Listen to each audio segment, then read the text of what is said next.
Merci d'être toujours avec nous et bienvenue à ceux qui nous rejoignent pour cette troisième partie de l'Africa Newsroom. Nous sommes toujours accompagnés de nos invités, Barandia et Jean-Maurice Bamare-Krong et de notre éditorialiste Djemal Taleb. Zoom à présent sur le Burkina Faso. Le Burkina Faso où les mouvements de grève se multiplient. La majorité des services publics sont affectés. Je vous propose de regarder ensemble ce sujet de Cheikh Omar dit Bandaogo et on en parle juste après. 48 heures, 72 heures, une semaine et même deux, avec des durées qui varient selon les initiateurs, les grèves au Burkina Faso se sont multipliées depuis maintenant près de 2 ans. Le 10 janvier 2018, les syndicats de l'enseignement étaient dans la rue pour réclamer la satisfaction de leur plateforme revendicative. Un mouvement parmi tant d'autres. Tout le monde sait que nous avons dû traiter avec le syndicat de la douane. On a dû trouver un accord pour éviter une grève extrémiste. Tout le monde sait également que nous sommes actuellement en discussion très avancée avec le syndicat national des policiers. Tout le monde sait également que nous sommes en discussion avancée avec le syndicat de l'administration territoriale. Il y a également des mouvements au niveau des syndicats de l'action sociale. Il y a également des mouvements au niveau des syndicats du ministère de la Culture. Les partenaires sociaux souhaitent souvent un traitement diligent de leurs préoccupations. Mais il faut prendre le temps d'étudier les plateformes revendicatives. Ces préoccupations ne sont pas nouvelles selon les leaders syndicaux. Ils estiment que le gouvernement aurait pu éviter les différents mouvements sociaux qui, à l'heure actuelle, ont déjà touché une grande partie des services publics. Bien avant les élections présidentielles, le mouvement syndical a envoyé une adresse à l'ensemble des candidats, répertoriant l'ensemble des préoccupations du monde syndical à tous les candidats. Chacun a eu à dire qu'il a déjà pris en compte tous ces éléments-là dans sa campagne, et notamment les différents programmes. Lors de son discours à l'occasion du Nouvel An, le président du Faso, Roch-Marc Christian Kaboré, dans l'objectif de résoudre la question de la grogne sociale, a annoncé une réforme du système de rémunération des travailleurs de la fonction publique. À la suite de quoi, la création d'un haut conseil du dialogue social a aussi été annoncée.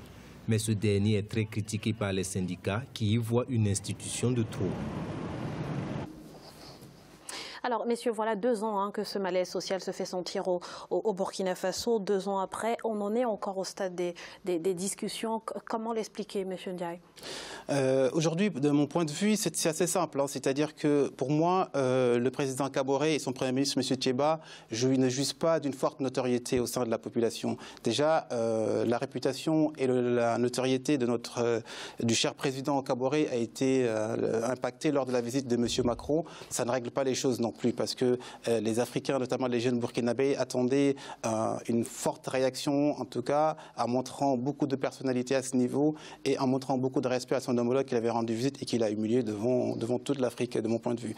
Maintenant, si les propositions issues de la présidentielle n'ont pas abouti, s'il y a la grogne au niveau populaire, je pense qu'il faudra juste se remettre en question. Le président doit descendre pour prendre la mesure de la situation au sein de la population, afin de mieux, en tout cas, mesurer les impacts et challenger ces défis-là qui font qu'il pourra, dans un sens, donner en tout cas le mot d'ordre à son Premier ministre pour relever les défis.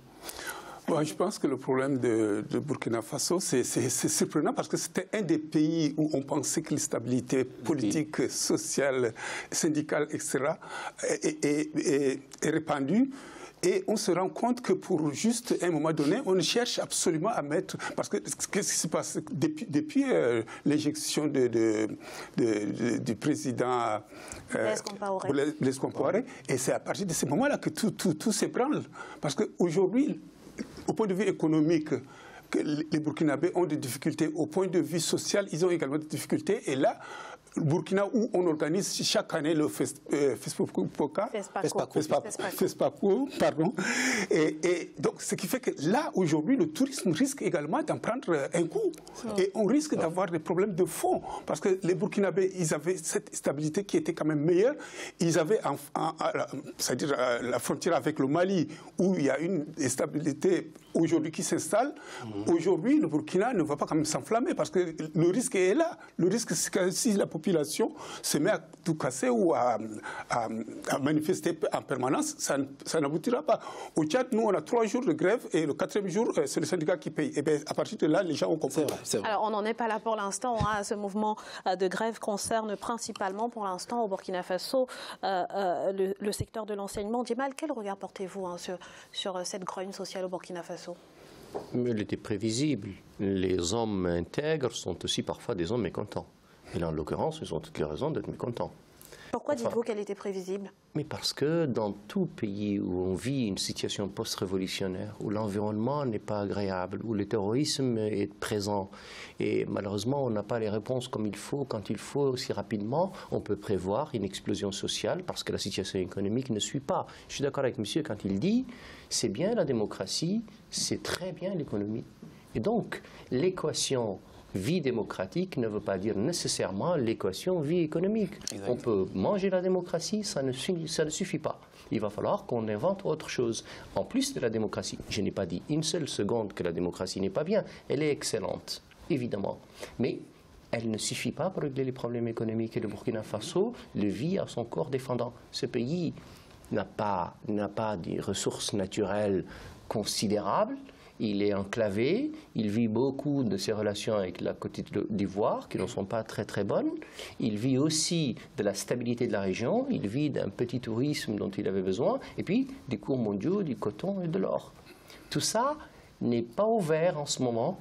Et puis, on peut imaginer, moi je ne suis pas comme vous, je ne suis pas sévère avec le président Kaboré. Je pense que ce n'est pas un mauvais président, je pense qu'il a de l'expérience, je pense qu'il a acquis tout au long de sa carrière une vraie connaissance des dossiers et donc il doit y répondre comme il faut. Le problème, c'est qu'au bout d'un moment, on vit dans un pays qui vit une attente considérable et on n'a pas les réponses qu'il faut. Et c'est toute la difficulté que vit le Burkina Faso aujourd'hui. Monsieur Ndiaye, allez-y. C'est tout à fait honorable ce que vous avez dit sur le président Kaboré. Je vous remercie pour l'honorable. En tout cas, j'espère qu'il vous écoute. Là, le problème, vous savez, quand on a une population... Je n'ai pas dit pour qu'il m'écoute, cher monsieur. Non, mais ça permettra de prendre note des bonnes choses qu'on dit sur ce plateau. Donc, pour recentrer en fait mes propos, aujourd'hui, la population du Burkina Faso, vous la connaissez bien, elle est relativement jeune. Bon, vous allez remarquer que je parle toujours en mettant en avant les jeunes, ce qui est normal. Hein. Donc, c'est la tranche dans laquelle je me situe, en tout cas, sans pour autant discriminer personne. Par rapport à ça, en fait, je pense que les forces aujourd'hui syndicales et les autres partis politiques, qui sont le COJER, le CDP et les partis pour l'indépendance et le travail au Burkina Faso, sont en train de lorgner vers 2020, parce que je pense que c'est la prochaine échéance électorale, et ils ne rateront pas M. Kaboré s'il ne redresse pas la barre en fait, du Burkina et la trajectoire que le Burkina est en train de prendre en ce moment. Alors, M. Bamaré, j'aimerais bien qu'on parle un petit peu des conséquences de tous ces mouvements sur le quotidien des Burkinabés et notamment dans le secteur de l'enseignement. Est-ce qu'on va vers une année blanche au Burkina Faso? Non, je pense que si le syndicat des enseignants prend conscience des risques qu'ils peuvent avoir les jeunes qui vont passer cette année blanche, eh bien, j'espère qu'ils vont redresser un peu la barre parce qu'on est arrivé à un moment donné où à chaque fois où il y a un problème social, c'est les enfants, plutôt les jeunes, les enseignants, jouent sur cette action-là pour freiner les jeunes. C'est au gouvernement justement peut-être de répondre pour pas qu'on arrive à cette situation. Vous préconisez plutôt aux centrales syndicales de mettre de l'eau dans leur bain. Absolument, parce que je crois qu'aujourd'hui, comme avait dit tout à l'heure mon voisin, le problème se situe au niveau de la ressource du pays, parce que le Burkina a quand même beaucoup de difficultés pour essayer de générer le fonds nécessaire pour faire face à ces manifestations sociales qui, elles, ne jouent pas dans l'intérêt de la population. Djemal, le gouvernement burkinabé en réponse vient d'annoncer la création d'un haut conseil du dialogue social. C'est d'ailleurs la création d'ailleurs de cette institution déplaît fortement puisque beaucoup estiment que le Burkina Faso a déjà suffisamment d'institutions qui peuvent s'en occuper. On a l'impression finalement que ça fait 2 ans qu'on discute et que finalement on n'aboutit à rien. Non, ça fait 2 ans que le président Kaboré et son gouvernement a hérité d'une situation difficile. Une situation difficile, à cela s'est ajouté, je le disais tout à l'heure, des relations compliquées avec la Côte d'Ivoire, qui est quelque part le poumon économique du pays. Mais ces relations compliquées, Djamal, sans pourtant vous couper la parole, ont toujours existé avec la Côte d'Ivoire, on le sait, depuis le temps d'Houphouët-Boigny. Je ne suis pas persuadé de ça. Ah bon?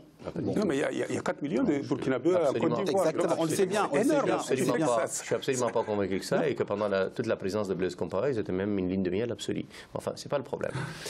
Donc, ce pays vit donc des relations assez compliquées avec son voisin, donc ivoirien, qui est important, une situation sécuritaire qui s'est dégradée, et vous demandez au gouvernement de trouver une solution. Alors, ça peut être dans un rapport. Je n'en suis pas persuadé. Il y a un ancien ministre français qui dit « Si j'ai un problème, je crée un rapport, j'enterrerai le problème et le rapport ».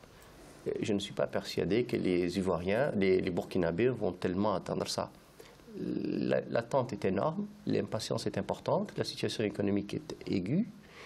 Et ma foi, il faudrait que les pays voisins, la communauté internationale, les donateurs, ceux qui comprennent que ce pays a une machine économique qui a besoin d'être relancée, lui donnent un coup de main. Je n'ai pas l'impression qu'il y a des problèmes de gouvernance très graves au Burkina Faso. Je n'ai pas l'impression qu'il y a de gros problèmes, même si je sais que le gouvernement Compaoré, par-ci et par-là, un peu aux abois, crée des situations, tantôt c'est un putsch raté, tantôt c'est un rapport concret. Mais enfin, le problème, c'est qu'ils font face à un problème gigantesque pour lequel, même s'ils mesurent son ampleur, ils n'ont pas de solution. Et c'est ça le problème. Vous, de cet avis, M. Ndiaye? J'évite de donner mon avis parce que... Non, allez-y, parce que j'ai vu que vous n'êtes pas d'accord, justement.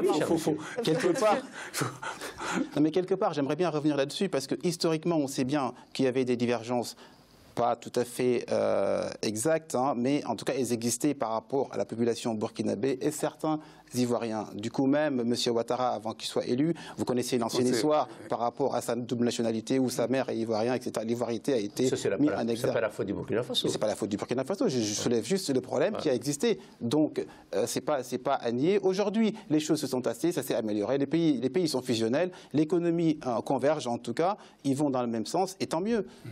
Très rapidement, M. Bamar. Oui, moi je pense qu'aujourd'hui, le Burkina doit s'asseoir autour d'une table, trouver une solution adaptée et également essayer de mettre en marche leur économie parce que tant qu'il n'y aura pas d'économie, il y aura toujours des autres et tant qu'il y aura des autres, il y aura des grèves et également les pays voisins qui ont déjà pas mal de difficultés sécuritaires. Et bien, si ça s'ancre sur le Burkina, ça risque d'être quand même très, très dangereux. Et ce sera le mot de la fin. Merci à tous les trois pour votre participation à cette émission. Monsieur Bara Ndiaye, merci d'avoir été avec nous. Je rappelle donc que vous êtes consultant freelance et également au CRM, Outils Marketing Digital. Exactement, merci beaucoup. Monsieur Jean-Maurice Bamar-Ekrong, merci à vous d'avoir été avec nous. Je rappelle que vous êtes le secrétaire général des associations des Tchadiens d'Île-de-France. Merci de nous accueillir et merci également de votre gentillesse. Merci et merci à vous, Djemal, pour votre présence sur ce plateau. Merci, Graziella, et merci à ceux qui ont eu la gentillesse de nous regarder. Et merci à vous, chers téléspectateurs, pour votre fidélité. Restez sur Africa 24 dans quelques instants, le journal de la rédaction.